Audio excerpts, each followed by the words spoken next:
Yes, Judges. Hello, Dan. How you doing? You What are you all up to, bro? I'm actually watching the football, mate. This Surfshark VPN is a lifesaver, mate. You can watch the football with a dodgy Wi-Fi, even at the Emirates when you've got a big crowd there and everything like that, watching the football. Unbelievable. Easy to set up? Well, it must be if you've done it, mate. Oh, very, very funny. Even abroad you can watch all your favourite programmes. It's like being at home, mate. And that's exactly what you guys can do too. Click the link in the description for Surfshark VPN. Yes, people, big up. Welcome back to the show. We are live. Big up to everybody in the chat already. Make sure you do me a favor and like and subscribe, and make sure you get yourself over to Surfshark VPN that is pinned in the comments. All you need to do is click onto that link and make sure that you sort yourself Surfshark VPN out if you haven't got it already. Listen to Lee Judges, who has been called up by EastEnders now because they need a new actor. Phil and Grant Mitchell are no longer. It is now Lee Judges in the house. Big up to all my panel tonight. We got big up to Albert. Bro, it's been so long, man. I know you do the watch-alongs on Lee Judges TV, but I hardly ever see you anymore unless it's at the game, man. So how are you, bro? Oh, good, Dad. I've got to say, when I first saw the VPN thing, I was dying in a good way. You and Judges, man. But it's a pleasure to come on, man. Absolute pleasure to come on. Listen, always a pleasure, man. Always a pleasure. I think that was Gunnar King who's going to come in and out because his camera's messing up. But Elliot's back in the house. What are you telling me, Robert? You know, I was waiting for the EastEnders drum roll. You know, I was just, you know, I thought I'd see a bit of the family there. But yeah, great to be back. You know what I mean? I thought I was seeing, a bit of the Mitchells there. I thought aren't you the Mitchell brothers? Listen, my hair is growing back still lightly. Unfortunately, Judges is definitely more of a Phil Mitchell than me or a Russ Kemp. But listen, it's all love, man. It's all love. Great to have you back, bro. Yeah, all things Arsenal, man. And listen, African Gooners in the house. What you telling me, bro? You good? Yeah, good, Dan. I think we're all feeling the same. 2.5 weeks, 3 weeks without watching Arsenal. It's kind of death. It feels like death. Life has a little less meaning. And yeah, really good to see Albert. I think the last time we chatted has been like 2 years ago, and we were in the mud back then. You know, we were struggling. So it's going to be really interesting to see how, you know, we've developed our thoughts on the team, right? It's completely different. It's like, you know, black and white for me. So really interested to see how Albert's feeling about the team. Because, yeah, we've been through it together when back in the day when we had Ceballos and we were getting knocked out of the Europa League against Olympiacos and stuff. So, yeah, no, really looking forward to chatting with everyone. Yeah, likewise, man. I didn't realize it'd been that long since you last spoke, so this will be good. Yeah. Listen, we're going to talk about a few things. We're talking about the new Tomiyasu deal. We're going to obviously touch on Man City coming up. Well, it is coming up. It feels like football's kind of disappeared, but it is our next game. We're going to talk about the injuries to Gabriel and Saka and whether we believe that is the case or not. And of course, we're going to talk about what Mikel Arteta has done so far in his reign and look at what he's been up to. As we go into what is now going to be probably one of the biggest times of the last decade in Arsenal, as far as I'm concerned, man.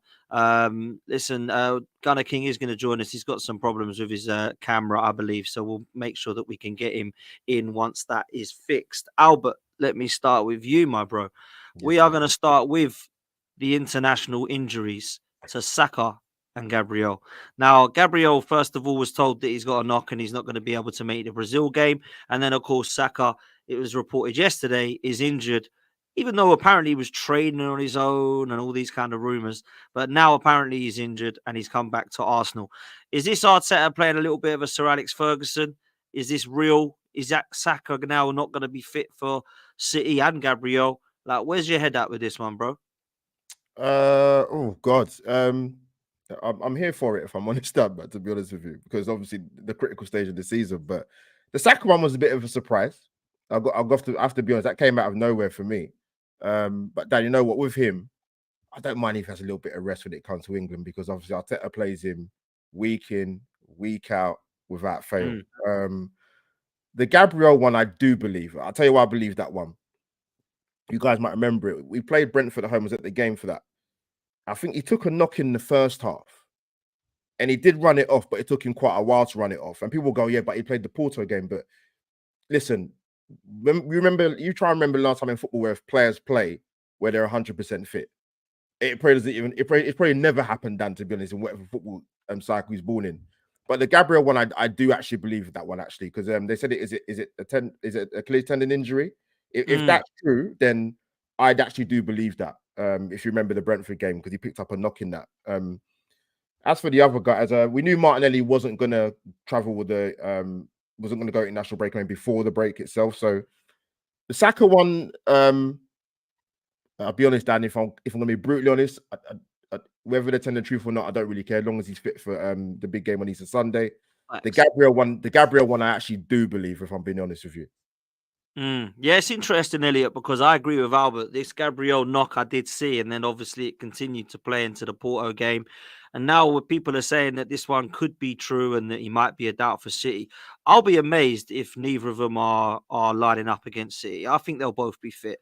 I don't believe that they're going to be out long term. I think this is just a little bit of clever play from Mikel Arteta. And it's like he said to all of those guys, you feel anything, you come home.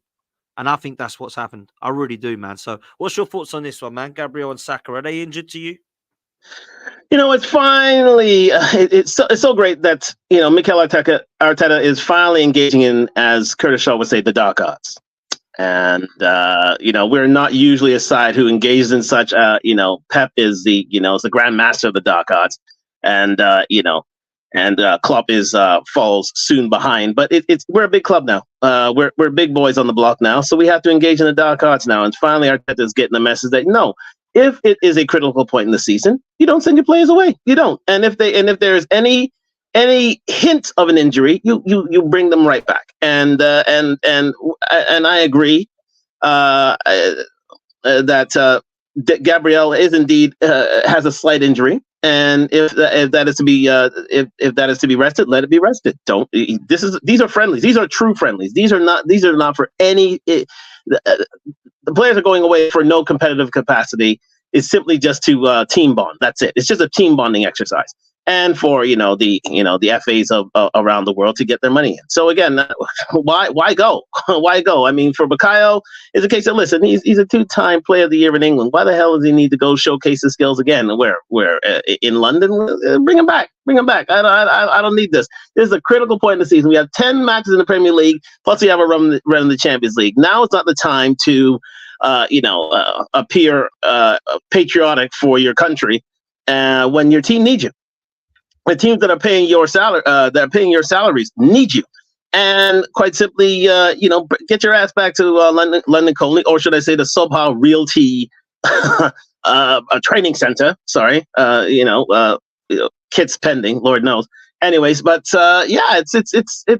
it's time that Arteta, it's time that Arsenal engage in the dark arts, and long may it continue.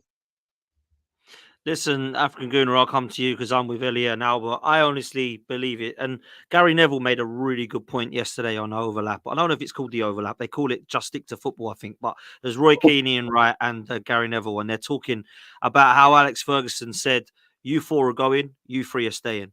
And I think we're starting to see a little bit of that from Mikel Arteta now, African Gooner. And I'm here for it, man. I'm hoping it's true. Yeah, absolutely. I mean, Albert and Elliot hit it both on the nail. I think personally for me, I have no international affiliation. So really, I don't really care for it, right? Yes, I watch when internationals are happening. I'm obviously watching every Arsenal player, but that's about it. When it comes to winning things, it's all about Arsenal for me. I frankly couldn't care less if England won the Euros. Yeah, I'll be happy for you guys. But at the end of the day, I want Arsenal to win the major trophies. And as Elliot said, like, this is the dark arts that we're actually playing. And we haven't seen this in a very, very long time from Arsenal. I mean, we go back to the Wenger days and we used to see this. I agree with Albert completely. I think Gabriel probably has the knock from Brentford. He's much more likelier to have an injury. And in terms of Saka, guys, we know this guy doesn't miss a single game. Like, he never misses a single game. So for me, there's maybe 5-10% of me saying, you know what, maybe he has a slight injury. We know that he plays with injuries. I mean, this entire season he's been carrying a knock. Same with Ben White, and he still plays through it, right? So I think it's kind of that case where, I think Saka has realized as a player, and I think Arsenal players have realized themselves, hey, you know what? Last season, we were really close. This season, we're in it, and we actually have a really good chance of winning it. So you know what? I'm actually going to prioritize Arsenal, and I'm going to keep myself safe and make sure that in this title run-in, I'm fit. For me, frankly, my gut feeling, guys, is that He's not going to be in any of the training pictures, and when it comes to the big game at the Etihad, we're just going to see him in the starting 11. And it's going to be one of those things where Arteta's kind of pulled it out of the bag. Everyone thinks he's injured, he's not going to play. It's going to be a big headline, and then all of a sudden, boom, he's in the starting 11. And he's fresh and fit to score goals for us. So really excited for it. I mean, as I said, I think there's too many international breaks during the season. It's like 3 or 4. They're just so unnecessary. I think moving forward, players are already complaining about how they're playing too much football, right? And that's partly due to these international fixtures. So they're gonna have to figure out a way moving forward to reduce these or play them, I guess, at different times, not just mid-season, right? So. Yeah, for me, I really hope that Gabriel is fit, because I think if we're missing him, it's not going to be really. I'm not going to be as confident going into the Etihad. We both know that Saliba and Gabriel is the best center-back partnership in world football right now. I don't think anyone can really argue that. So I wouldn't want to see them being separated when it comes to the biggest game probably in our Premier League history for a very, very long time. I think this is bigger than even last season's match against Man City. And we've beaten them twice this season. I've said it to a lot of people, a lot of Arsenal fans. Yes, I love that we've beaten them, but they were really scrappy goals, right? We haven't really scored a good goal, open play goal against Man City. So I really was looking forward to us scoring a really nice goal against them and finally putting them to the sword at the Etihad. Yeah, facts. Listen, Gunnar King, let me talk to you about some of the problems that we might have with injuries. Is there any players at the moment that you're questioning 100% fitness from, other than the obvious, the Timbers, etc., that have literally either just come back or are still out? Because Saka and Martinelli are now added to the list of what at the moment consists of Martinelli, who we still haven't seen, who Andy in the chat is concerned about. And I wanted to get your thoughts on that, moving into what African Guna has described, and I agree with him, probably one of the biggest games we've had in a decade, mate. Yeah, I mean, look, my immediate concern would be Gabriel. I think he's been a stalwart in our defense. I think a lot is said about Saliba and how good he is. Without Gabriel, I think they're a pair. As African Guna said, you can't have one without the other. They both have different qualities. I think Saliba kind of defends the spaces, whereas Gabriel defends the man, and it's kind of like a yin and yang combination. You can't have one without the other. They balance each other out with their defensive qualities. So I think that's vital. That he is able to be fit, for this game. No doubt. I think, it's the sort of game that I think we won in our last 2 fixtures against City. We won by really being solid at the back. You look at the XG of 0 of Haaland in both of those games, and they're a massive part of that. So I think Gabriel would be my biggest concern, actually. I think I'll be honest. I do think that Arteta is playing the game with these players. I don't think the concern with injury is as immediate, as he's putting out in the media, for 2 reasons. I think it was to kind of get them out of international duty and to kind of play mind games with City as well. So I'll be honest. I expect Saka, Martinelli to play. I expect Gabriel to play. I'll be very surprised if they didn't. I mean, Martinelli's was meant to be just a cut, and he's had sort of 18 days to recover now. So I can't see that keeping him out. But I'm not really concerned, because I think, as I said on the last show, what I've been really pleased with this season is how Arteta has responded to not having a fully fit squad. The changes that he's made, playing against Liverpool, putting Havertz at top, Gabriel Jesus wasn't fit, Zinni came off at half-time, moving Kiriro, the influence he's had since he's come into that team.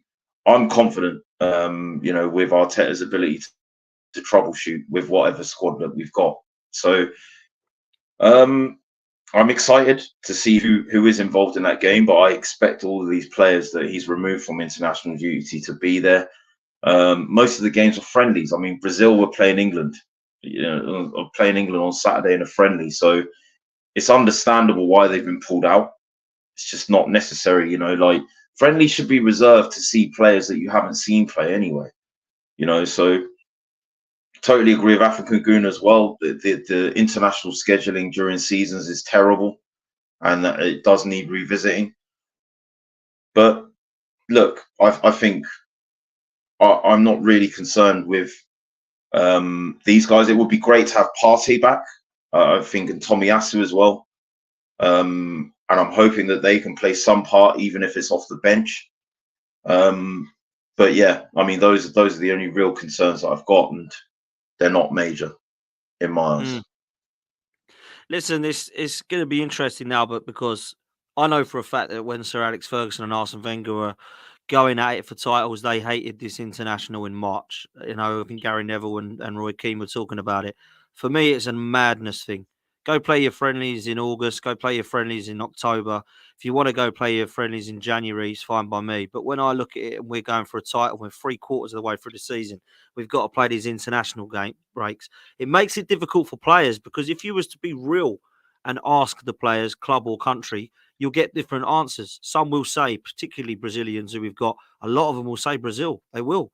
They love their country more than Arsenal, right? That doesn't mean they hate us.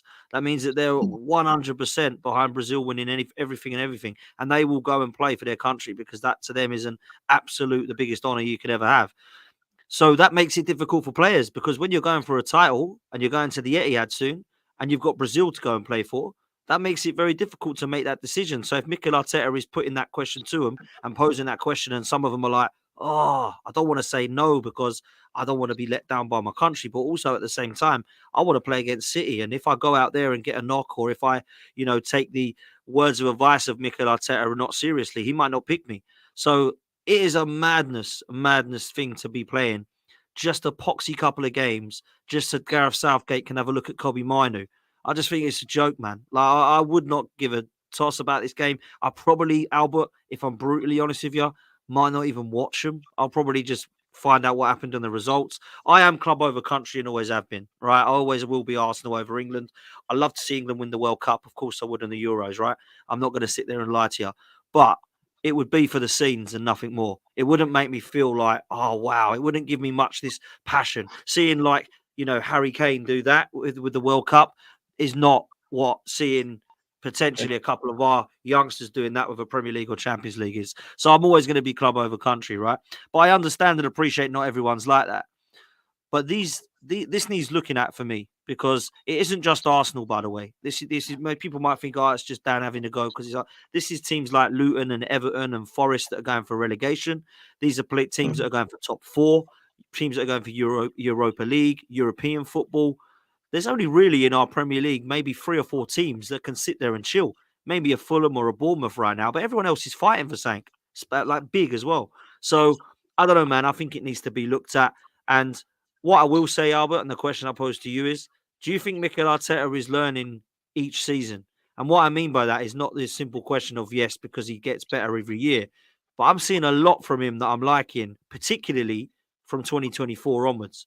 Because when we come back from Dubai, I've seen a different Mikel Arteta. I've seen him with a lot more plan B. I've seen him try and do stuff that I think, it weren't working. Now it is. I've seen him listening to his coaching staff, which has then seen us result in set pieces improving. And now we're starting to see what Curtis Shaw is saying and what Elliot was saying, the dark arts now. And he's starting to say, do you know what? This is serious. We want a title. I want Gabriel and Saka here. Let's bring them back. For me, I think this is a good thing, Albert, from Mikel Arteta. I really do. I hope it continues, bro. Yeah, listen, a lot's been made of his time at Arsenal. It's almost like politics when it comes when talk about Mikel Arteta. Within our own fan base, by the way. But what you want to see, Dan, with I've mentioned this before actually, which I think is quite relevant to what you're asking me, is what you want to see in top level sport in terms of coaches or managers is their ability to adapt and ability to learn quickly on the job. That is what he's doing, regardless of whatever camp you look at Mikel Arteta. You can argue that to the cows come home. You can do 500 million streams trying to pick out the minute, minuscule negatives. The proof is in the pudding with 10 games to go. Being in the two of the biggest competitions in terms of going for your own domestic league, and obviously being in the Champions League, which we've cried out for many a season, not being in it for a long time, by the way. And I think what's impressive more so for me, Dan, I don't know what other guys feel or when they watch this back or watch it now, is I was worried about Arsenal coming into the Champions League this season. I've got to be honest. I've said it multiple times because no disrespect to the Europa League, the quality of opposition in the Champions League is night and day. It's completely night and day. You talk about the dark arts. You saw that with Porto over both legs, man. That was a hard game, man. So it surprised when people were saying, "No, over 2 legs we're doing 4 and 5." I said, "No, hold on a minute. We ain't played in top level European football for 7 years, man. Dan, that's like going into a new job and expecting to outperform somebody that's been there for 7 years. That's very difficult to do, if not nigh impossible." So I have been impressed with that. You get to this stage of the competition with the Champions League, you've got to learn quickly, come up against some really top, astute coaches as well in the Champions League. So that's a good thing. And like you said, I think the key thing for me is there has been a little bit more, for me, a lot more flexibility in the way we play. We can go. I said this back in the summer with Havertz, even before he kicked the ball. Fingers crossed that he'd do well in an Arsenal shirt. He does give us another different dimension. Arsenal crossed the ball into the box a lot more than over the years than what we have done, but that's because we've got a focal point. And if you put speed around him and the transition of play is quicker, then it works. So that's what I've been impressed with, how we sort of learn very quickly in the Champions League. It's only going to get tougher, as we know. We've got Bayern Munich. In terms of the Premier League, listen, we've been smoking teams left, right, and centre. We found a different way to beat Brentford. I think I still got my voice back from the Havertz goal, to be honest. I know it's a few weeks ago, but it is what it is. Dan, it's exciting times, man. Arsenal fans have been crying, praying for moments like this within a league season. We have very different scales in terms of the age of our fan base. Give them something to get their teeth into as fans. It's crunch time of the season. It's not squeaky bum time yet, but that will come. That will come Easter Sunday, and the game's coming up. Was it Brighton? And I think Villa in that sequence. I think possibly. I'm not too sure. I have to double check that. But listen, Mikel's doing really well, man. There ain't going to be anyone no more. There's not going to be nobody more than him that wants to get our first Pro League title over line in more than 20 years. And in terms of the Champions League, and let me tell you something before I finish up. People have asked me, what would you take, one or the other? I said the Champions League, because I think with that, it elevates your club to a higher level. People talk about you more frequently and in higher echelons. And in terms of attracting players, it's only going to help, man. So yeah, that's my thoughts, man. Listen, I'm with you on the Champions League or Premier League. I want both, but if we can only have one, I'm taking the Champions League, because we ain't won it before. I think it was Gunnar King who said it actually in lifetime. We ain't seen us win that one, but we've pretty much seen us win everything else. And I'm with him. Like, I ain't seen us win that, man. And as much as I love Palmer in '94, it ain't a Champions League, man. So let's be real. We've got to go for that one, 100%. Listen, African Gooner, let me come to you on a particular player. Gabriel, we mentioned him. I think Gunnar King said, I was looking at teams of the year and people were putting in Van Dijk and Saliba and Van Dijk and Kenyatta, and people were talking about Diaz and Stones and how it's out of order that Van der Ven's not got a mention. Nobody mentions Gabriel. I'll tell you this now. If it's me, I'm putting him ahead of Saliba this season. I think he's been unbelievable. And people will talk about Saliba because he's the one that's like up here in terms of high ceiling and younger, and he looks elite, and we haven't seen anything like him at this age. All facts. But for me, Gabriel's been a machine this year, scoring goals from set pieces, offensively great, but also from set pieces you want him defending them as well. I think he's complemented Saliba and allowed him to play better. And sometimes I remember looking back to Matip and Joe Gomez alongside Van Dijk, and no one was mentioning them. And now I think we're starting to see the same with Gabriel, man. I think he's been one of our best players this season. Absolutely. I mean, firstly, just to answer that question, for me, I also would take the Champions League over the Premier League. I mean, as we said, like we can just shut down that argument of like, what have you won in Europe, right? And I think for me, I said it when we talked about it the last time with Gunnar King, and yeah, it's definitely the Champions League for me. And also in terms of Gabriel, Dan, I mean, we've spoken about this as well. I think when it's actually great that you asked me this question, because when Gunnar King was speaking about the yin and yang, I was just personally thinking to myself, why do we even have this conversation? Like, I'm just happy that we have both. I don't think that we should really be saying, you know, which one is better than the other, because I think last season Saliba was better than Gabriel, and I do agree that Gabriel has been better than Saliba this season. But I'm just really, really happy to have both, because I think if you don't have one with the other, we're not having this conversation, right? Because as Gunnar King said, they complement each other so well. I think you put it bang on for me, right? Gabriel marks the players, Saliba marks the spaces. That is exactly what they are. Gabriel's coming quick to press you. He's trying to win the ball ahead of you. And Saliba is just like, okay, play it over the top. Let's go for a race. You ain't beating me. I'm either overpowering you, or I'm, you know what I mean? I'm just dribbling out of trouble. And I haven't seen any player at Arsenal defensively that has done that in my lifetime, at an age where I can go back and say, hey, you know what? This guy is absolutely incredible. I've seen Koscielny, Mertesacker, Squillaci, Mustafi, Sokra. I've seen it all, right? And these two are just levels above. I remember watching Arsenal and thinking, one counter attack, one ball over the top, it's done. They're about to score. And we could have been dominating, the whole play, had 3, 4, 5 chances, and then boom, like that, the game is over. We're out of it. And now I don't even like squirm when another team is attacking us, because I'm so confident that these guys are just gonna bully you, right? And the way Arteta has really set up this team is, look, you know what? Odegaard, Martinelli, Saka, Jesus, Havertz, whoever it is, you're going to press like wolves. You're going to suffocate these teams. They're going to feel so pressurized. They're just going to boot it long. And then you have Saliba and Gabriel just coming there, cleaning it all up. And it's like, boom, recycle, repeat. And we just keep pushing until we just knock you down. We make you concede. We make you go on your knees and say, please, we beg you, stop. And that's what's been happening in the Premier League. 5-0, 6-0. Guys, let's be honest. This is what's happening in our team. And Gabriel and Saliba are really pivotal in this, because if we didn't have these type of profiles defensively, we can't be playing the football that we're playing. We can't be taking the risks that we're taking, because we don't have that type of profile. So personally, for me, I think they're top 5, top 3 in their position in the world.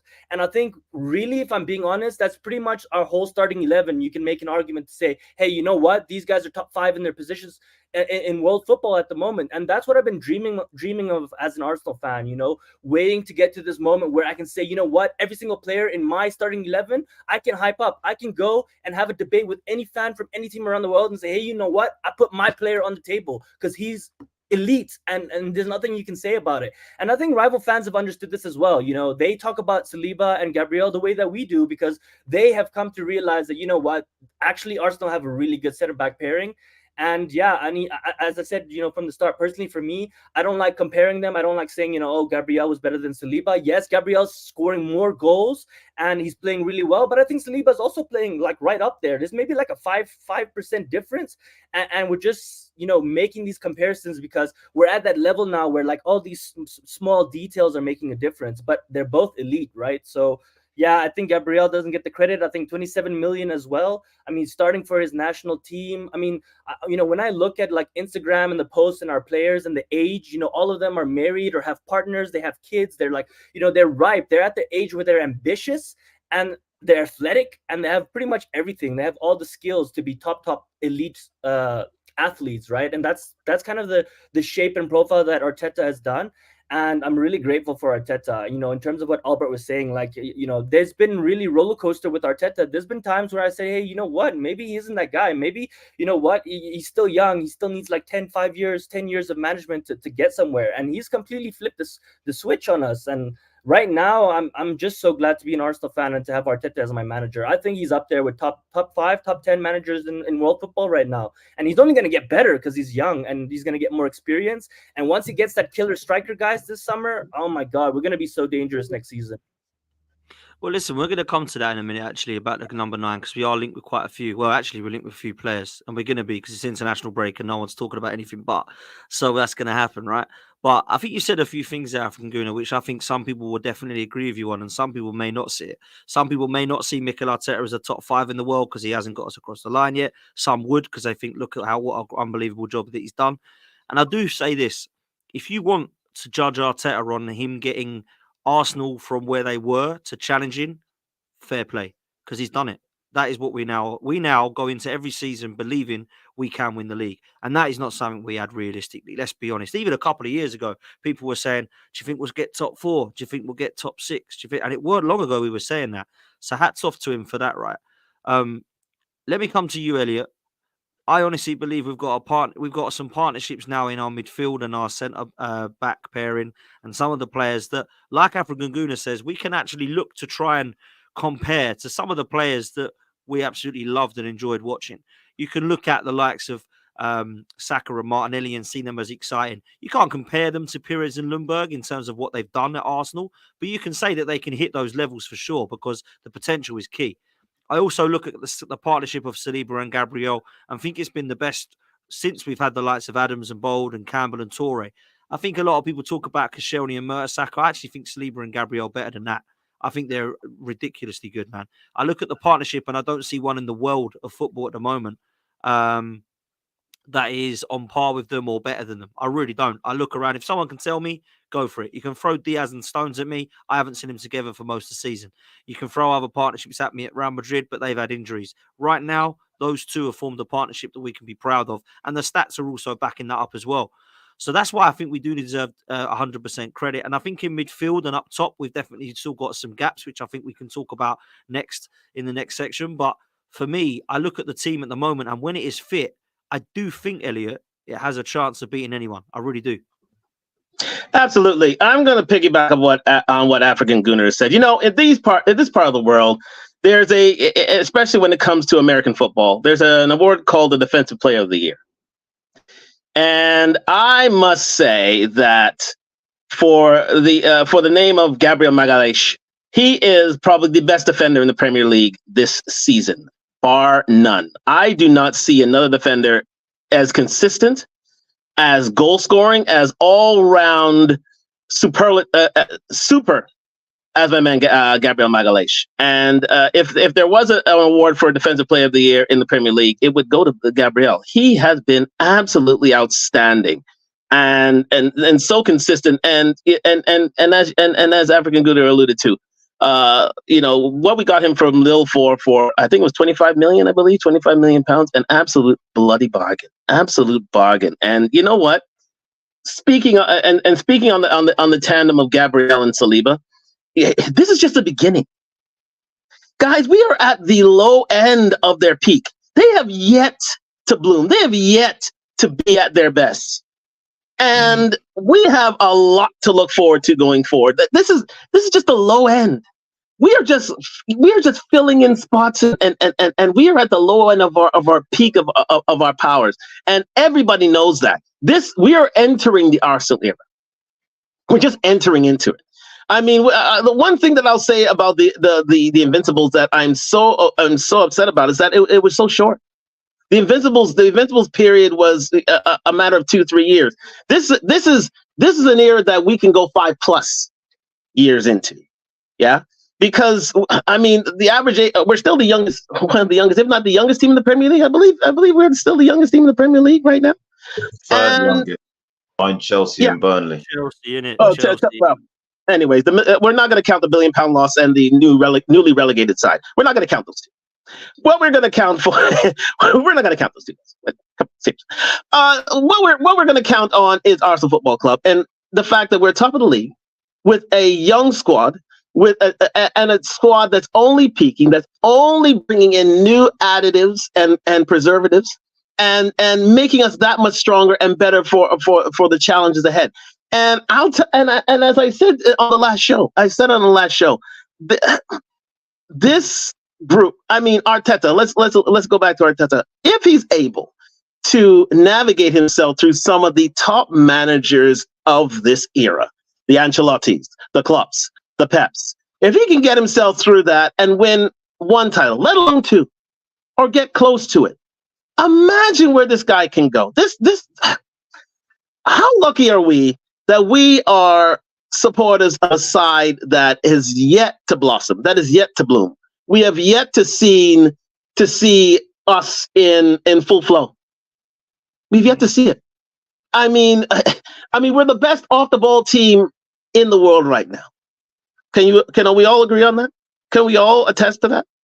We are I would say, tactically, we're the most, I would say, innovative at the moment. I mean, we can, we borrow from a bit of Brighton, to be fair. But at the end of the day, I mean, Arteta his mind is ever expanding. And the fact of the matter, he's he's always learning. He's like human AI. He's there. He's taking in information and he's disseminating. It's okay. What did we do bad last year? Penalties. Okay, fine. Let's practice those. Let's do that every day. Let's make sure that we are ready. And then we come up to the likes of Porto, a very venerable European club, and literally wipe the floor of them in penalties. I mean, guys, this is all telegraphed and calibrated and ready for the future. So I say, guys, take stock of the fact that this is just the low end of our peak, and we are just going higher and higher. But the world had said that this was just going to be a flash in the pan, a phase. We're never going to be at the Premier. We're lucky to get to those high heights last year when we were challenging for the league. But no, we're ready for the league this year, and that's why I say I really hope we could take home some sort of trophy, especially Champions League, because I agree, Champions League we need to start over the badge. We need to start over the badge, guys. We need that that accent that says, you know what, we're a European club now. Note it, and go with it. And so they don't have to clown us with us. I mean, we always have, is yours still gold? I mean, still have that. But we need to make sure that our European pedigree is up to par, and I think it's to be sure with the young, wonderful club that we have right now that's only getting better. Listen, I love the optimism. Gunnar King, let me come to you, bro, because I don't want to throw anything spanner in the works or make it pessimistic, because people call me a pessimistic gooner, which is fine by me. I still have my doubts that we can get across the line this season. I do. The only reason for that is because we haven't done it so far. That's literally the only reason that I do. So I will say this. If Mikel Arteta does both this year, I had this question posed to me. Where would it go down in terms of all time at Arsenal? And would he be considered already with the greats if he was to achieve that this season? I know we're talking wild here and we're getting ahead of ourselves, and I get that. But if we were to do both, what would that look like as a record for him in history at Arsenal? And where would it put him on a pedestal in terms of management that, comparing him to managers for you? It's a great question, and I've sat and thought about this myself. I think really, if he was to do both this season, look, I mean, my first league title was at Anfield. I saw the double at Old Trafford. I saw the invincible title win at White Hart Lane. There is context to say that if he's to win it this season alone, it would be one of the most magnanimous of the Premier League titles he's won, or the Arsenal have won. And the reason I say that is given context of who we're competing against. So yeah, sure. We competed against the greatest ever manager in Sir Alex Ferguson of the Premier League era. But to win it this season would be to compete against two greats, Klopp and Pep. You look at the CV of both, the body of the work of both.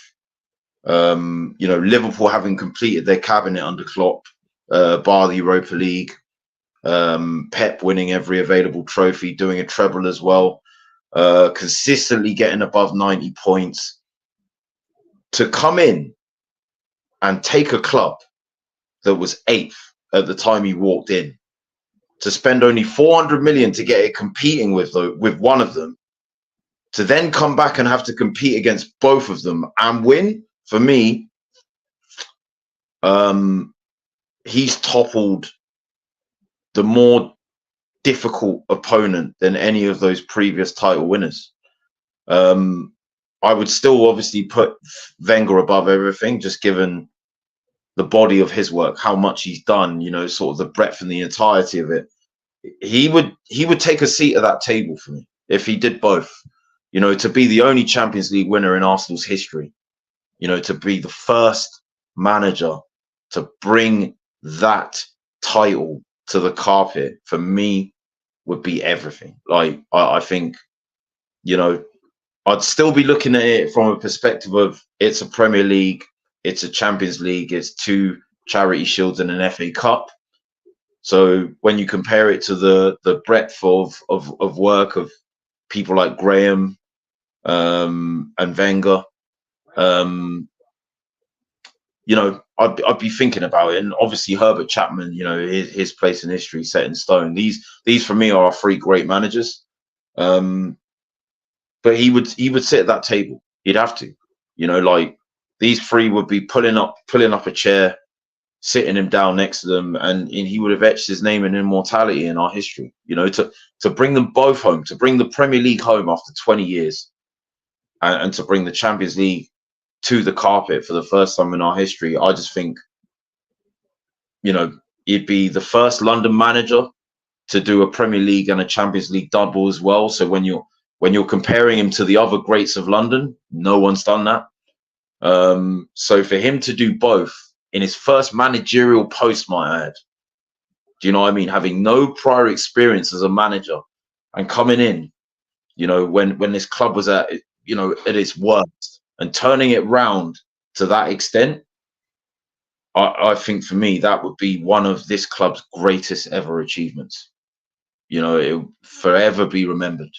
You know, yeah, he'd have to sit at the table. I'm not going to say, you know, he's above this person or that person, because I think, you know, what Wenger's done for this club so much, and you know, without Herbert Chapman, you know, none of us would be talking. You know, like, so I always look to those two.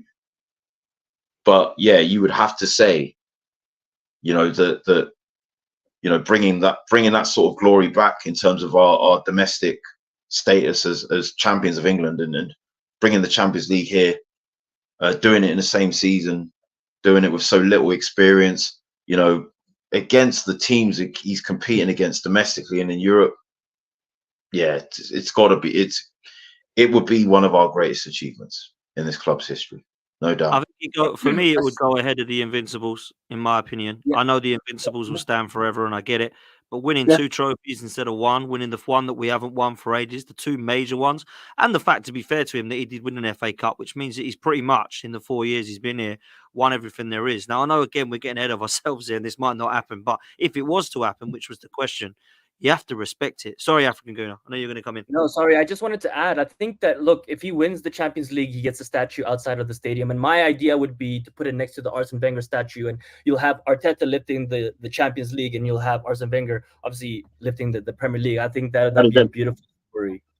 So, yeah. And do note that if he does that, Klopp's legacy is under threat. To my people who are listening and are Liverpool supporters, believe me, Klopp's legacy is under threat if he ever does the double. Mrs. Man, I bet you she's watching as well, yeah. But you know what? Talk your stuff, man. Talk your stuff, man. Hey, listen, I'm not going to mince words. Klopp only won 1 title, and it was during the COVID season, okay, where nobody was in the stands, there were no supporters around, no pressure being heaped upon them, there were no home pitch advantages anywhere, okay? This guy had to go to, our guy, Arteta, had to go to Etihad and win. He had to go to Anfield and win. He had to go to Old Trafford and win. He had to go to St. James Park and win. He had to go to all these difficult stadiums with all the vitriol and all the fans. Let's not talk about Newcastle away, please. And do a job and win. We're done. Okay. I love it, man. I love it. Do you know what? LB actually did say that the other day. He said if he was to do a madness and win the double, Premier League and Champions League, his legacy would be better than Klopp's. Listen, it might be a little bit harsh on Klopp, some people might think, but when you look at it, I don't really care what it does. What it does to me is it has a Champions League and a Premier League in our hands and medals around our necks, and we can shut everybody up. And do you know who we can shut up? Man City and Chelsea fans that still try and come at me and tell me they're bigger than us because you haven't won a European trophy. Like, do you know what? There's a European trophy. We've won one now. Shut the hell up. Pipe down. Like, you know, when you go on tour in the United States and around the world, how many Chelsea supporters do you see in the stands? How many Arsenal supporters do you see in the stands? We're done here. Preach it, Elliot. Preach it, bro. Preach it. Yeah, man. Listen, facts. Absolutely. All around the world, you see more Arsenal shirts. Enough said. Listen, let's come to you. Do you know what, right? I'll say this. I don't know if this is being silly, me saying it, but I'll say it. And I've said it before, and I've heard a few people say it. Come to you, Albert, right? if we win at the Etihad, do you think we'll win the league? First thing, people in the chat, quick keyword hypotheticals. We start getting a bit losing your heads. I see a couple of chats going, oh, here we go for FF. Like, just listen, Theosaurus hypotheticals, man. Don't get carried away. But Dad, let me ask a question. They'll always do that, man. Yeah, yeah, of course.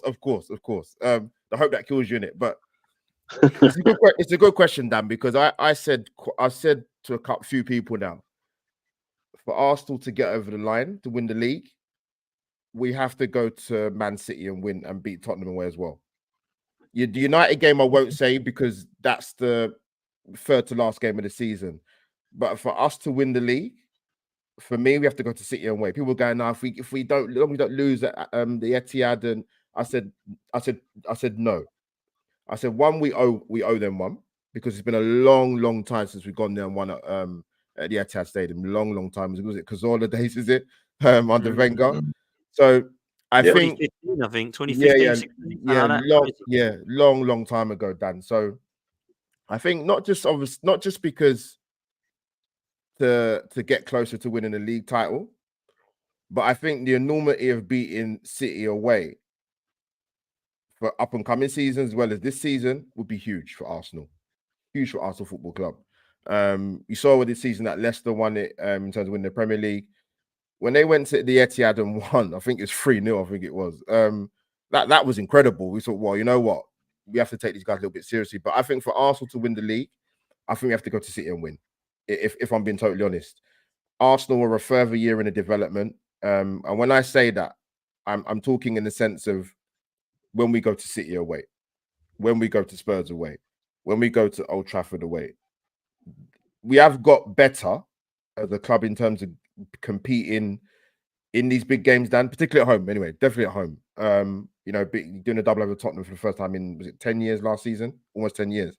These are big movements for Arsenal Football Club because we spent a number of years against the big six where our away record was absolutely disgraceful, or disgracious, as Mikel Arteta would say. Yeah, it was really poor. As Arsenal fans, you're thinking to yourself, I'm sick and tired of going to these away grounds and getting absolutely pummeled or being out of the game in 20 minutes. This game is massive, and the guys have mentioned it. This is our biggest game in years coming up on Easter Sunday. But like I said, I think in terms of winning the league, I personally think we have to go to City and win, and I think we have to beat Tottenham away as well. I do as well. 9 on the spin now, including the Champions League since the break in Dubai. Long may it continue, but for me, we have to beat City away. Yeah, I agree. And African Gooner, it's mad, isn't it? Because I was speaking to judges about this on a channel the other night with him, and we were like, we got to win all of our games. And he was like, look, that's like 19 wins in a row. That's just not going to happen. Or it was like 18 wins or something. So yeah. I look at it and I think, yeah, you're right. Something's going to happen. Something's going to give. We are going to drop points. I think Man City and Liverpool will as well. But this Etihad game has to be a win for me. And I'm going to put a little bit of a spanner in the works because that's what I do. This season, the mentality has been questioned. And I'll tell you why. When it's got to a big game or a big moment, we've not got across the line. We've either drew the game or we've lost it. So what I mean by that is the North London derby, we weren't able to win this season at home. That was a big game. Yeah. We then went to Villa Park at Christmas. Yeah, and we lost that game 1-0. We went to St. James Park. We lost that game with a crap goal, but we did lose the game 1-0. We went to Anfield. Everybody thought we'd have to win there. We couldn't win there. And then, of course, now we come into the Porto game of the Champions League. Massive game away from home. Okay, we scraped over the line in penalties in the home leg, but the big test for us, we failed. So we're going into this now, having off the back of those, knowing we've got to go and win this if we want to go and be serious about this league. And I suppose that's the question mark I has. Does this team have the mentality to get across the line at the Etihad for what's going to be the first time, like we said, since such a long time, man? Yeah, Dan, I have a lot of mixed feelings because, the points that you bring up are quite valid. But on the other side, we've also been breaking a lot of records this season, right? So we can also pull those up and say, hey, you know what? It's been like 10, 15 years since we were able to do this and we've done it. I mean, in 2024, we are the best team in world football right now, right? So, I'm mixed because I have this, PTSD of not crossing the line, not only last season, but like, many seasons where I've had hope, and even that season where we should have beaten Man City at home and we completely outplayed them, and there was like a Xhaka penalty and a red card and this and that. There's always been something that's coming our way. But I think this season, in terms of mentality, and I won't only say this season, but last season as well, the way that we win games, the last minute winners, that it's been a big mentality shift for Arsenal. And I think even, games that I think this like in the past 5 to 10 years, games I think we would have drawn, I think now in this season we probably will win. And whether it's a last minute winner or against, for example, Man United, the Declan Rice and then the Jesus, just killing the game, right? So I think there's definitely there's an edge in this team, right? And I think that partially comes also with the fans. I think the fans play a major role, and I think we've seen that over the last 2 seasons. The way this team is behind this the players, the coach, the club, everything. And I think that helps with the mentality of the players. They talk about it all the time. They know the power that the fans give them. I think, watching on TV from the 7th minute, I can really feel it. I can hear it. The different types of chants that we're singing, it really comes onto the pitch. And I think it really pushes the players forward. And we know that as soon as we go ahead, we're most likely winning the game, right? So Dan, it's a really difficult one because I am confident. I love this team. This is, I've said it to a lot of people. This is probably the best team I've ever seen in my life. This is the best Arsenal team I've seen in my life. When during the Invincible season, I was like 5 or 6 years old. I can't really count that. I was way too young. I'm not going to count that. This for me in the last 2 seasons has been absolutely phenomenal. And I think the mentality shift is there, but there's still a part of me that has all this PTSD that, we've been spanked so many times. Whenever we play Man City, we just can't get it our way. Maybe the ref is going to play a part, for example, as you said, Dan, the Newcastle game. I mean, that goal is just, I'm still hurt about it because I still think it shouldn't have counted, right? And we know, in these title run-ins, like 1 point, 2 points, it plays a big role. We're talking about goal difference, right? Right now, we're talking about how our goal difference might actually play a factor come the last 2-3 games of the season. So look, Dan, I think personally for me, I hear what Albert's saying. I'd love to beat them, but I'm going with the mentality that, look, if we don't lose, that's okay for me. You know what I mean? It's progress because we haven't drawn against them. We lose every time we go to the Etihad. It's not what I want, but ultimately I do think that Man City and Liverpool will also drop points going into the last 10 games of the season. And as you said, Dan, like winning 18, 19 games, on a bounce, it's really difficult. Only Man City can really acclaim to do stuff like that. I think even teams like Bayern, Real Madrid, Barcelona, they can't even do that in their own leagues, and it's not even close to the Premier League. So, we got to be realistic as well. We're not going to probably go and win every single game, but I think if we manage to get out of the Etihad unscathed, with a point, it's not the end of the world for me. Obviously, I want us to win. I'll take a scrappy 1-0 win. I'll take an own goal again or deflection, whatever it is. I'll take it. But there's a part of me that says, right, we might not get over the line, and we still might be missing 1 or 2 players. It's not going to take away any of the accomplishments that we've done this season. That's not going to take anything away from Arteta. I still back him. I still think he deserves at least another season, and we can reassess next year and see what happens. But yeah, I think going into the Etihad, the mentality of the players, I think it's there. I think they're really strong, and they know that, we can beat any team. And if we go behind, we can come back. We've shown that many times, and we've shown that even when we play bad, we can actually pull it out the bag because we have set pieces. We have Gabriel and Saliba who can win a header, and we could score from a corner. And we have the counter attack, and we have the long range shot from Declan Rice. I mean, look, hey, if Thomas Partey plays all of a sudden, which I don't think is going to happen, but if he plays and he scores a screamer from long range, I'll take that as well. So we have many ways of winning this game, and I think that helps with the mentality, knowing that, it's not just plan A, as Gunnar King said. Like in 2024, Arteta's shown that we have a plan B. So, hopefully Kai Havertz scores at the Etihad. I think that's the script that I want. Yeah, I think that's the script that everybody wants, man. Everyone looking towards Kai Havertz to keep scoring. I'm going to address a couple of people in the chat because a couple of people coming for me with what I've said. Oh, you're already selecting the losses. Nah, you're absolutely right. We beat Man City and Liverpool at home. But mentally, when we go away to a huge ground, we haven't done great. That's my point. Not at home at the Emirates when we've got the crowd on our side. When we've gone away, at Anfield, we didn't win. At St. James Park, we didn't win. At Villa Park, we lost. Now we've got to go to the Etihad, and we've still got to go Old Trafford and White Hart Lane, by the way. 3 of the biggest games in our season. and that's going to be massive. So, Gunner King, let me come to you. I want to move on a little bit just from the Etihad, but I want to get your thoughts on that game as well. But obviously, since we last spoke, we've got the Bayern Munich draw and the Champions League side of the draw, which is probably not the side that everybody wanted.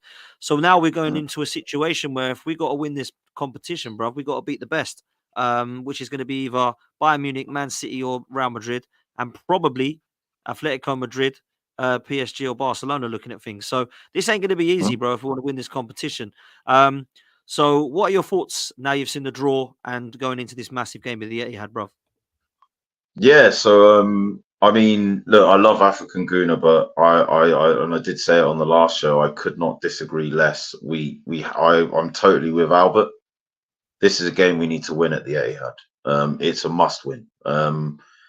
Whereas last season, where we were just competing against each other, where a draw could have cancelled each other out and we would have maintained the high ground, we've got Liverpool level on points with us, only behind us by virtue of goal difference.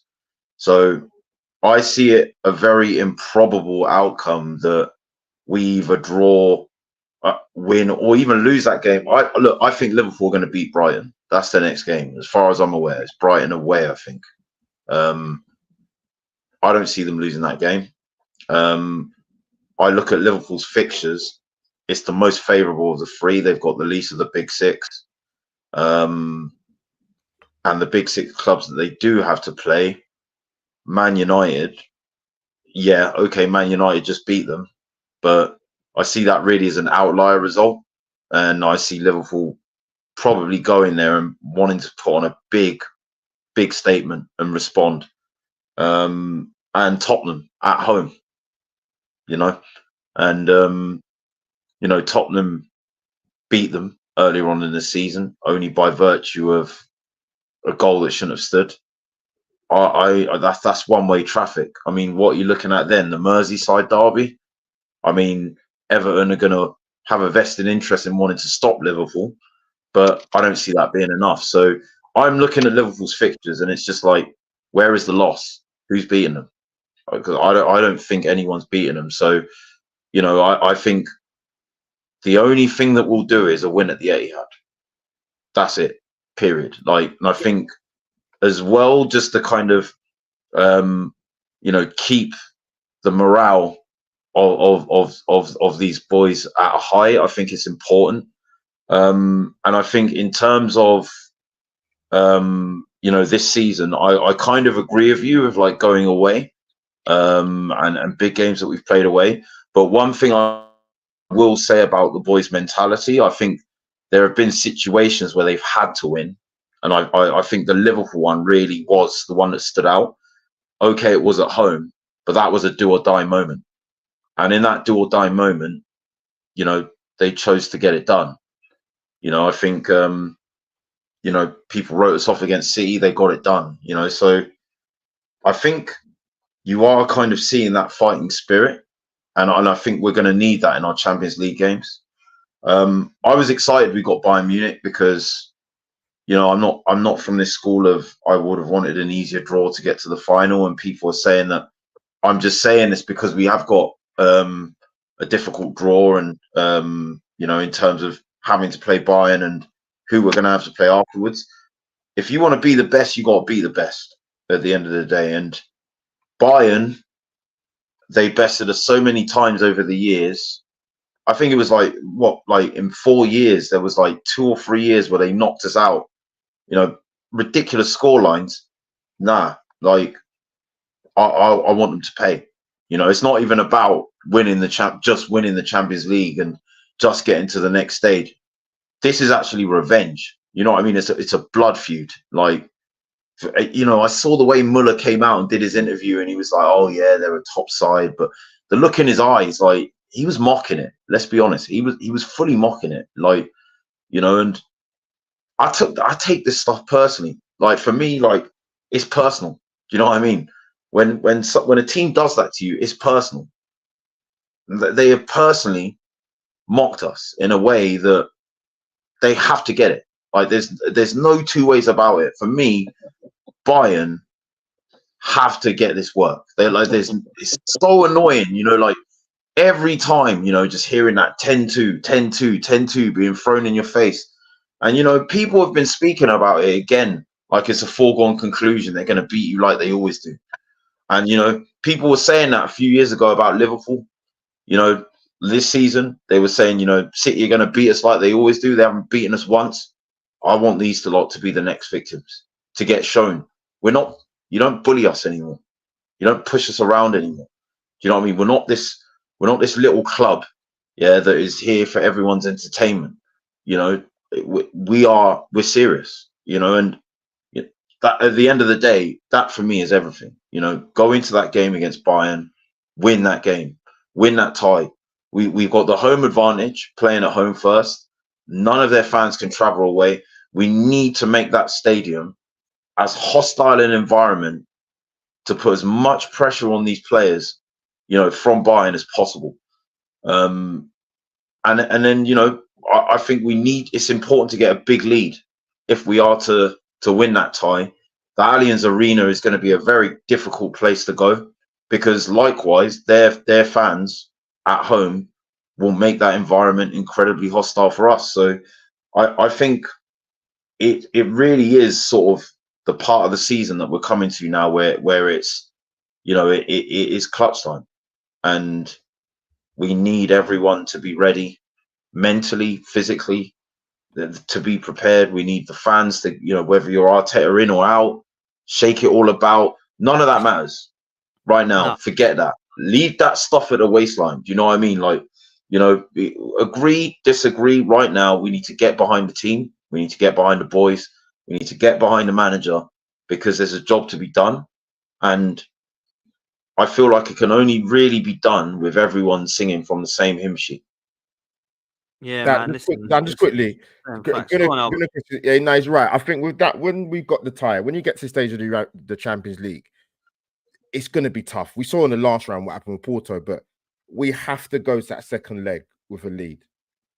Yeah, agree. At worst, the same scoreline. We have to go there with some kind of lead. That it's imperative.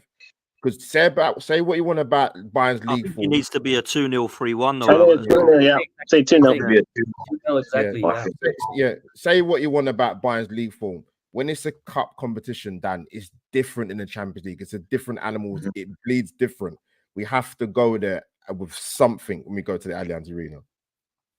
Sorry, and I just also wanted to add to what Gunnar King was saying about, the 3 points at the Etihad. I think if we didn't have this 3-week break, I probably would be more confident. But I think there's a part of me that feels like they might be, it's 3 weeks, it's long, right? And that for me is maybe why I'm a bit more hesitant to say, what, if we get a draw, it's not the end of the world. Obviously, I want the 3 points, but the chemistry and everything might change. We don't know what's going to happen. 3 weeks is a long time, so that makes me a bit more nervous about it. But obviously, I think if we beat them, we have a very good chance of winning the league. But yeah, I just wanted to add it to that point. I don't disagree with you.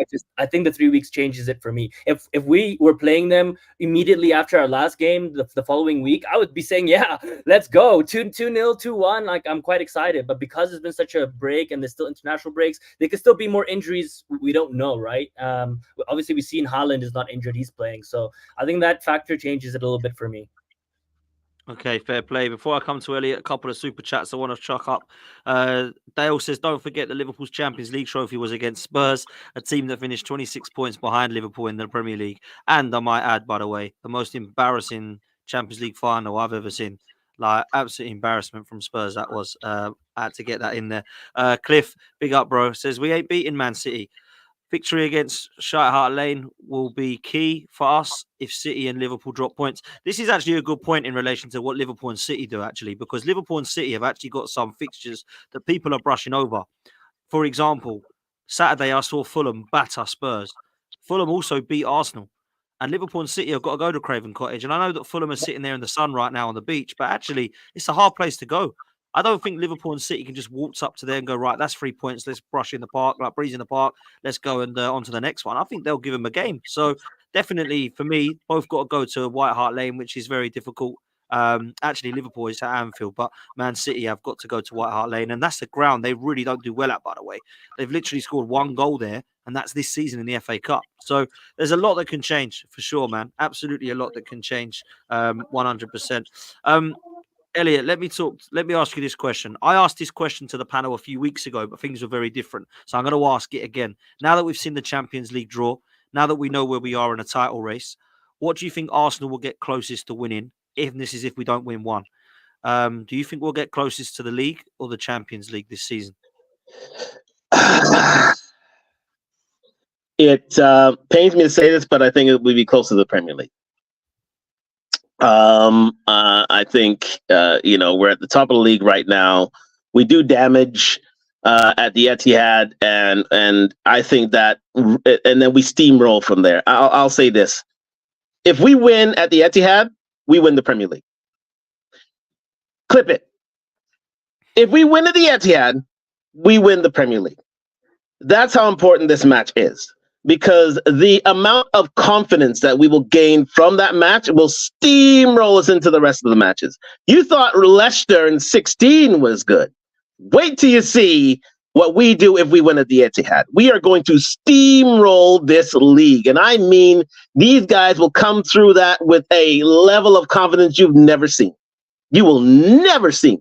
And so that's how important this match is. Because it's like you're facing your big bro. He's always, and you're playing like one-on-one with him in basketball, and he's always backing you down. He's always got the inside lane. He's always doing and he's always beating you till that one day he said, I'm taking his head off. And you literally do. And you say, you know what? Yeah, it's Cain and Abel shit. But it had to be done because you had risen to that level to say, you know what? We're not going to be pushed around anymore. We're not going to do it anymore. We have enough champions within this group. You got to think of all the champions we have in this group, the likes of Havertz, the likes of Jorginho, the likes of Declan Rice, the likes of Jesus, the likes of Zinchenko. We have leaders now. We are expected to go forward. We have had the experience, the pain of last year to live through. And now that should fuel us even further. Listen, City aren't as good as they were last year. I'll say that now. They are not as good as they were last year. They aren't. They are vulnerable. They have been found out. Haaland's not the goal machine he was last year. He isn't. Why are we afraid of all this opposition? And speaking of which, going back to the Champions League, yeah, listen, I said it last week that Thomas Muller little broed us with his comments last week when he said, oh, it's a wonderful side. Oh, they're very good. Oh, do something. You can hear the sarcasm in his goddamn voice. And you know what? It's a saying we have among us gym rats that you got to show them you've been in the gym. You got to show that you've prayed and you've eaten your vitamins, as Hulk Hogan would say. You've got to show that you have literally suffered enough to get in there, do the work, and now you're coming out a bigger, stronger, healthier, more confident man. You're saying you are not going to little bro us anymore. It stops today. And I hope to God that we can go into that match at the Emirates with that saying, you know what, we're going to blitz you for the next 30 minutes. We're going to literally hand you your ass. And then we're going to go to the Allianz and we're going to finish things off. Because, we have that capability. We have 60,000 people going towards the Emirates in, I would say, 3 weeks? There's no excuse. We need to thrash Bayern Munich. We need to wipe the smiles off Neuer and Muller's faces. I am sick and tired of being tossed and torn by all these European winners in the Premier League. Oh, you haven't won. You don't have the badge. You don't have to listen. We're ready, and we're coming to take heads. We're not here to take part. We're here to take over. I'm telling everyone here in the sound of my voice, it's time. It's time that we move forward with this club and take what's ours, and that is the Premier League and the Champions League. If not this year, then next year. But listen, it's going to happen. And when it does, a lot of people better run and hide, because the way we take over the social media aspect of X and YouTube, there's no hiding place for these people. You understand what I'm saying? So, getting back to it, in answer to your question, we're close to the Premier League, but I wouldn't be surprised if we don't win the Champions League, because There's no one who is truly better than us of the last 8 in the Champions League. There's no one that's truly better than us than we have in the Premier League. It's all about experience. It's about taking what's in front of you. And if we do, then, hey. Listen, it's funny because what you're saying is so true. When I was asked, who do you think will win the league? It's Man City, Liverpool, whatever names you want to throw at me, right? And the amount of rival fans that are like, I don't want Arsenal to win the league because Twitter will be horrendous. Like, is that what your life is about? Twitter? Like, really? Like, you can't hack a football team winning a trophy because your Twitter will offend you. What is going on here? Like, when Man United won the league, or when Man City win the league, or when Liverpool win the league, I'm like, that's really hurt me, man, because it wasn't Arsenal. I don't go, well, that's me off of Twitter. I won't be going on there. I won't be going on YouTube for a while. Dan, let me come in quickly. I couldn't give a damn. People have become accustomed to seeing us suffer. Like, that's the thing. They've become so comfortable with seeing us down and out, having our rants, having our foul mouth tirade, having our meltdowns, having our Twitter spaces where we're all kind of going at each other. People have been so used to turning to that for entertainment. Now that all they're left with is bitterness. Do you know what I mean? These guys are happy now. Do you know what I mean? These guys are optimistic now. Like, these guys, they have hope now. And, like, if they win something, all of that goes for them. And I've noticed that about rivals. Like, we have actually arisen that level of hatred amongst our rivals. And I love it. I fucking love it. Let me come in quickly because this is fun. I'm glad I'm on your channel to talk about this. Like, you've been in the YouTube space for a while. A lot of these guys, if you've got channels or not, or just as guests or whatever. And for myself, I've never seen anything like this. Like, it's unbelievable. Hate alongs. I see Matisse saying we'll get them next time. I'm like, what is this, bro? This is insane. Like, you know what it is to finish up, yeah. We touched on what Gunnar Chris was saying, that you're right. But I think these guys try to use humor and ridicule to mask their anger. Mm-hmm. And you see it all the time, all of them, particularly with the Chelsea Man United fans. It is so clear with them. I mean, I've never seen, I saw Chelsea fans, 8-man panel for a watch along. I couldn't believe what I'm shocked as a grown man of 42 how deep it's gone for some of these guys. It's unbelievable. I've never seen anything like it. We've made up-alongs a thing. We've made up-alongs a thing. Before there was Arsenal getting to the top, near the top of the Premier League, there were no up-alongs. All of a sudden, we're near the title, near the trophies, and now there are up-alongs going left, right, and center. Credit to Expressions. There are up-alongs everywhere. Why? It's mad. I don't get it. Like, for me, like, honestly, like, when we were coming 8th and 5th and all that, I never did hate alongs when, like, Spurs were losing or when Chelsea were losing or this. What is all this about? It's bizarre, man. And like, Arsenal honestly, fans wouldn't do it. Arsenal fans wouldn't do it. Bruv, we're relevant again, and I love it, and I'm here for it. And that's what people can't stand. They thought this season was going to be, Arsenal might struggle to get Champions League this year because they're in the Champions League and they might be fighting for top 4 again. And they cannot stand that now we're up there again. And it's brilliant. I'm here for it. It's really funny, Dan, because the only argument they have is, what have you won, right? That's the only thing left for them to hang on to. And once we win that trophy, right, it's just game over because there's nothing left to say anymore. And I agree with the rest of the panel. I think a lot of rival fans just never, and I think we have to be honest. I think even we didn't see the way this script was going to play out. And for us to have just risen the way we have, as Gunnar King mentioned, only spending 400 million, we still don't even have a prolific striker. And this is what we are doing, right? Battering teams left, right, and center. Rivals just can't accept it. And I think Chelsea fans personally have just given up. I think they're just so bad that, like, they're just down in the dumps, really, because they just can't really be in any conversation, right? They know they have no legs to stand on unless they're going to flex one of their, paint that it's not them competing against Man City and Liverpool, and it's Arsenal. Yeah, 100%, man. Listen, go on, Elliot. The slogan, trust the process, means something. Yeah.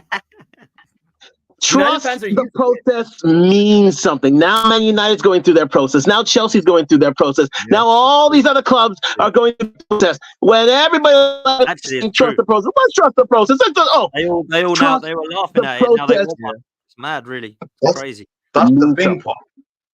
They've mocked the process, right? But now to mask the shortcomings in their own, they turn around and they say, "Well, our plan needed 5 years, or he needed 4 years." You know, it's like, it's funny. What you lot don't rate him. You all say he's not a good manager. You all say we'll never win anything with him. You all say we're never going to win anything of merit for a very long time. But the moment stuff hits the fan at your club, you're pointing to our club and saying, "Well, look where Arsenal are now. That's where we could be if we just had a bit of patience." And I'm like, well, that's interesting. That goes against pretty much everything you've been telling me about Arsenal and It is Arteta for a funny, very you long know. time now. I had my concerns obviously about Mikel Arteta, and I've questioned it, and I always will be like, get over the line, please. Otherwise, there's going to be that kind of question mark, right? Yeah. But when I see rival fans, I'm like, you guys are so out of here. Like you are so away with it. Like I don't get, like Chelsea fans particularly, by the way, they're the ones that make me laugh. I mean, they've spent £1 billion and they still look worse. I mean, that is hilarious. And they're still coming at Arsenal and everyone. And do you know what I've noticed this season? What I've noticed more than any other season? Any player that plays well, he's better than Saka. Any player that plays well, he's better than Martinelli. I don't get it. I never heard this before. But when we were 8th and 5th, no one was better than Saka and Martinelli. Now everybody is. Everybody. Now, if Saka and Martinelli are the benchmark, they must be doing something well. Because the minute I don't even bring Arsenal into this, guys, right? Real talk. I will say, God, that Kudus has played well, hasn't he, for West Ham? Better than Saka. Oh, hang on a minute. I didn't mention that. I just said he's playing well. You know, next minute, that Soberslai, when he started, that Soberslai, better than Havertz, isn't he? Better than Havertz. Actually, this season, I don't know if he is, if I'm honest with you. I don't know where he's gone. definitely better. For the last 3 months, I haven't seen him. Then you go on the We are the standard. We are now the standard They must be the in the Premier benchmark. League. That's what We are the everybody's gold talking about. standard now. They don't like that.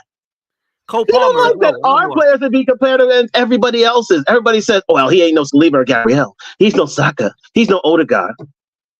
And crazy. soon, when that striker comes in, he won't be that guy. So I just want to add one more thing to fuel the fire. Imagine hate watching and then seeing on TV that we're emptying stadiums in the first 20, 25 minutes. It must be ridiculous, right? Because you're sitting there just really hoping, and within like 15, 20 minutes, it's 3-0. You know, the away fans are just leaving the stadium. Like, I've never seen something like that before, really. I mean, even... And you know what, Africano, what I loved as well, right? So, and I love these two people with all my heart. They're great lads, right? I have Saeed and Matisse on a watch-along, ringing each other up during the penalty shootout. And then Saeed turns around to Matisse and goes, I've just wasted 4 hours on stream. And I was like, oh. Good. Yeah. Shame. That's what you get. I want to add a caveat to all this because I think it's great. You know, it's so like that we're all positive and we know that we are a good team, but at the end of the day, we do need to win something, right? Yeah, 100%. You know, I don't. As I said earlier, it doesn't take away anything that we've done because I'm so happy of where we are. But at the end of the day, as Dan said, like we do need to cross that line, even if it's just once. That's all I'm really hoping for, right? So I think once we do that, all these conversations, all these rivals, like the respect is going to be there, right?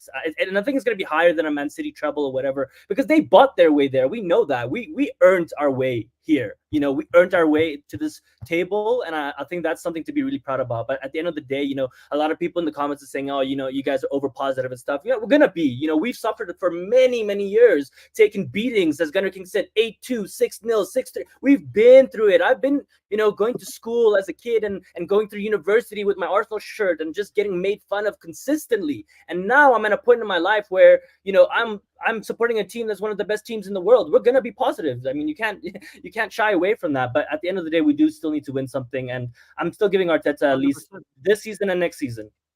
100% we need to get across the line. Listen, to close the show, because we are running out of time, I just want to do this as a group. Lots of talks about strikers and midfielders. So let's just stow there. Yeah, we might need another defender and a cover for Saka. But let's talk about the two positions that clearly we're massively linked with.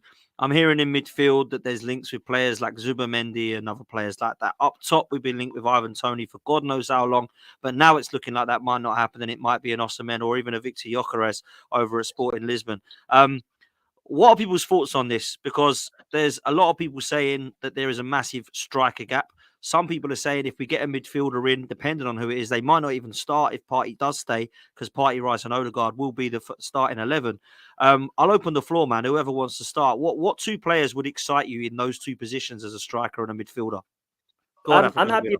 I'm happy to start. I think we all know that the two main positions for me is striker and the left 8. I think for me, Havertz, we've each proven that it's not for him. Maybe in some games, but I really don't want to see it anymore. It's obviously that he needs to be playing in the striker role. We see what he can add to the team, and I think we forget to say that we still need a backup for Saka at right wing. It's not so important. That guy probably is not going to get that many minutes because we know Saka plays a lot of minutes, but it's important to still fill that gap, and probably another defender. For me, Frankie de Jong, oh my God, if we get him. That's please, Dion, please.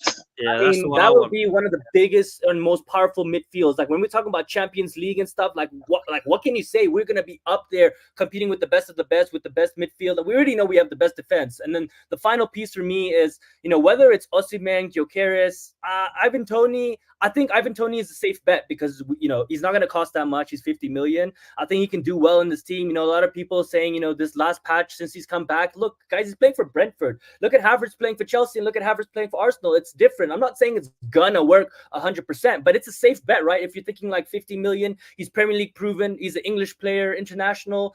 I'm not saying he's the one that I want, but I wouldn't shy away from it. So for me, it's a striker, and if we get Frankie de Jong, Dan, you mentioned the player from Real Sociedad. I think he has a release clause. Apparently, Zubimendi, apparently we've already agreed, but there's going to be a lot of transfer rumors coming into the next few months. I think before the league is done, we really honestly can't be talking about concrete names because we don't know how much we really have in the bank, and two, if we win the Champions League and Premier League, the pool that we have next season, although I already think we have that pool right now, even if we don't win anything, I still think we have a lot of pull. But if we do win, we're going to be at the top of the food chain, and players are going to want us. Forget us wanting other players. Players are going to say, hey, you know what? I want to come to Arsenal. And we saw that with Declan Rice, and look at how this team is transformed. He made an absolutely great decision. He saw what Arsenal was doing and say, you know what? I'm going to be the center of that midfield. I'm going to go to Arsenal over Man City. And look at where we are. So, for me, striker and the left 8. Yeah, listen, I'm with you. For me, the two that would excite me and make me think, wow, would be Victor Osimhen and Frankie de Jong. They're the two that I look at and go, wow. Now, I understand that both of those are risks, but if you look at the players and what they've done in the last 18 months to 3 years, I think, wow, you're banging in goals, you're controlling midfields, you're an unbelievable ball carrier, de Jong. You know where the goal is, Osimhen. You're a beast of a player. I think those two players would make everybody go, oh, dear, Arsenal was serious. Albert. Dan, glad you came to this. De Jong, I wouldn't complain about, but let me say something. I've said this for quite a while now. Bring Victor Gyökeres to the red carpet. Yes, now, I watched him play. I like it, man. I watched him play. I watched him play for Coventry in the Sky Bet Championship. Very impressed with what I saw. Tom White's a Sky Bet guru, said he loves Victor Gyökeres. Got the move to Sporting Lisbon. Has been phenomenal goals, assists. Now people will go, yeah, but that was the EFL and it's the Premier League. Strikers have to start somewhere. The likes of Suarez came to this country. Aguero, Van Nistelrooy. If people remember back in the day, even a certain Kevin Phillips came up for Sunderland in the early noughties. First season Premier League, 30 Premier League goals. If you know how to put the ball in the back of the net, you can.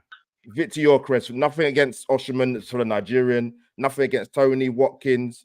Gyökeres is the man. Trust me. Too. Wow, interesting, man. Because a lot of people have been talking about this guy, and I like the look of him, man. Go on, Chris. I looked at his record earlier. What is he? He's got I think he's got 24 goals in 27 games in the league. Yeah. He's got 10 assists as well. The thing is, his all-round game, he can drift into tunnels. Yeah. Do you know what I mean? He can play with his back to goal, facing goal, use both his feet, good in the air, good awareness, good team player. I just think he's more complete. He plays in the mold of a complete player.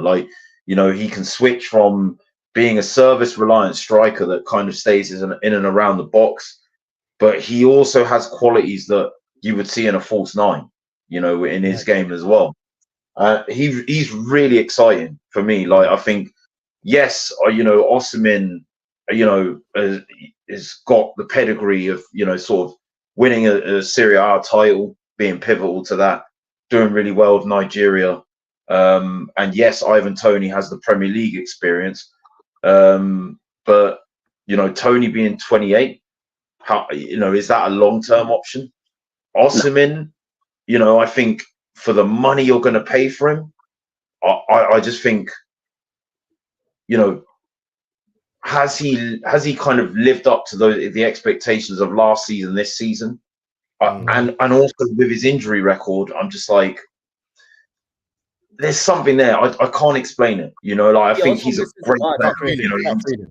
He has the attributes to be a top striker, but these things they leave me raising questions. But this guy Krez, the more I watch of him, I really like him. Play it, man. The new Zlatan. Yep. Yeah, a lot of people made me laugh. They did say that. The new Zlatan, and Sweden have got a good front three now, with Alexander Isak, another player we link with. I love Isak. It's just his injuries for me. That's the only downfall, but I think he's a top player. Elliot, I'll let you have the last say on this, man, before we come to a close. What are you saying, midfield and striker? Okay, top 3 striker candidates. Number 3, Osimhen. I think he's a fantastic player, but you know how Napoli do in terms of the negotiations. They're absolute assholes when it comes to that. So it's going to be a long, drawn out summer, and they're going to siphon every penny from us. So he's number 3. Number 2, Alexander Isak. I really like this guy. We've heard what Ornstein said today, that we are looking at him, that we are, venturing a glance at him, giving the word in the show light, saying, yeah, you want to come to, you want to stay here permanently in London instead of shopping around here? Come on down. So he's number 2, but number 1, definitely Victor Gyökeres. That guy is the number 1 target for me of this club this summer. The guy's electric at the moment. He's so hot right now, as they said in Zoolander. He's so hot right now, and he's just lighting up the Portuguese league. He has that pedigree. He's been in the championship. The championship is a dirty, grungy, nasty division, and if you can pull through that, and if you can pull through that with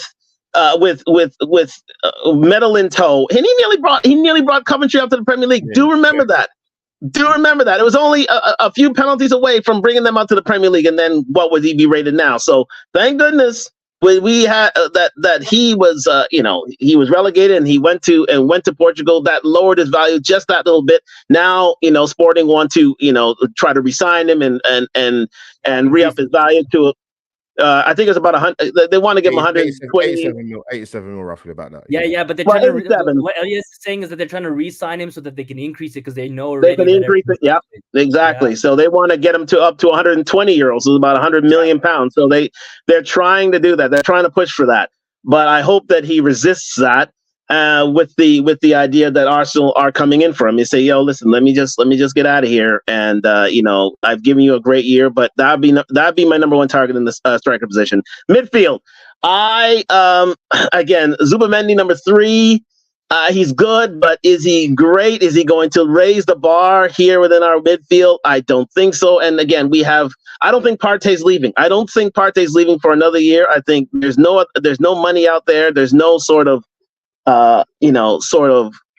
quest that's out there that really would bring him forward.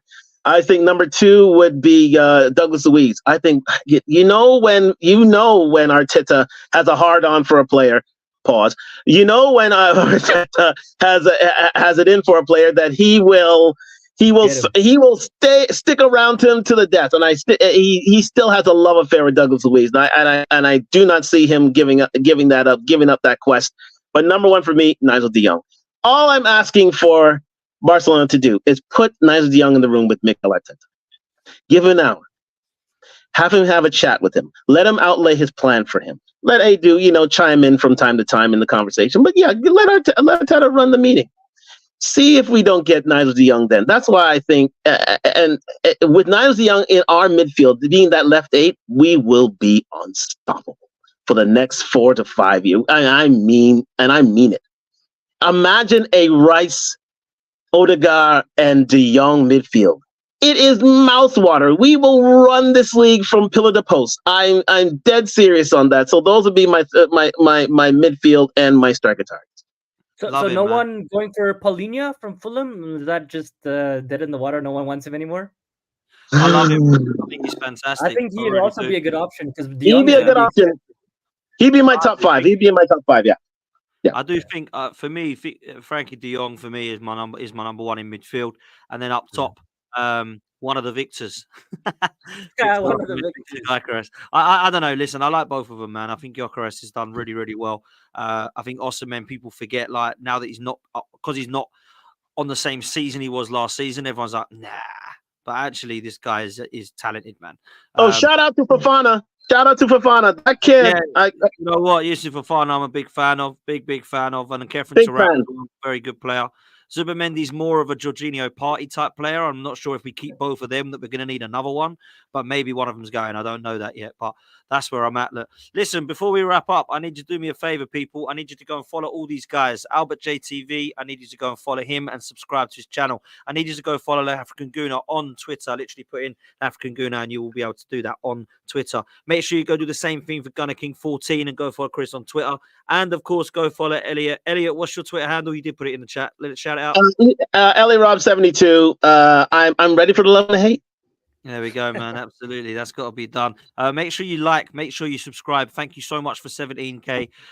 We are now heading towards 20, which is the next target. So thank you all so much. Make sure you like and subscribe, and make sure you do support our sponsors, which I'm going to show you now, which is Football Prizes. Football Prizes have got some unbelievable ones online. So please make sure you do, including a William Saliba signed shirt. So make sure that you go and put yourself in for an unbelievable chance of winning that. You've got 3 days left, people, and it's only $3.95. So make sure you do that. You actually get with it, which I think is quality, an LED reel of all of the highlights of William Saliba alongside a signed shirt and some legends on there as well.